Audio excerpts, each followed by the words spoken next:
रुख करें सर्बिया से ताल्लुक रखने वाले वर्ल्ड नंबर 1 नोवाक जोकोविच फ्रेंच ओपन टेनिस टूर्नामेंट के फाइनल में पहुंच गए। साल के दूसरे grand slam French open tennis tournament के दिलचस्प और कांटेदार मुकाबलों का सिलसिला फ्रांस के दारुल हुकूमत पेरिस में जारी है। गुज़िश्ता खेले गए सेमीफाइनल में नोवाक जोकोविच ने वर्ल्ड नंबर 1 हिस्पानवी खिलाड़ी को 3-1 से शिकस्त दी। नोवाक जोकोविच ने हरीफ को 6-3, 7-5, 6-1 और 6-1 से हराया।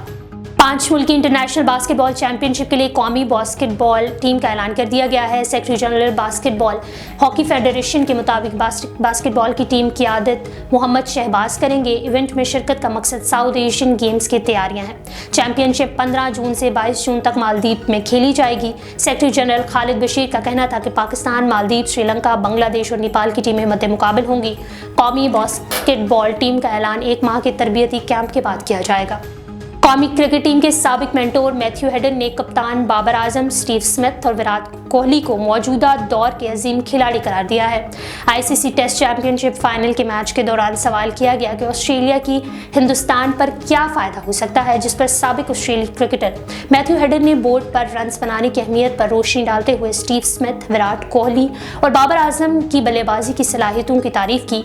मैथ्यू हेडन ने कहा कि तीनों बल्लेबाज मेरे लिए जदीद दौर के अजीम खिलाड़ी हैं।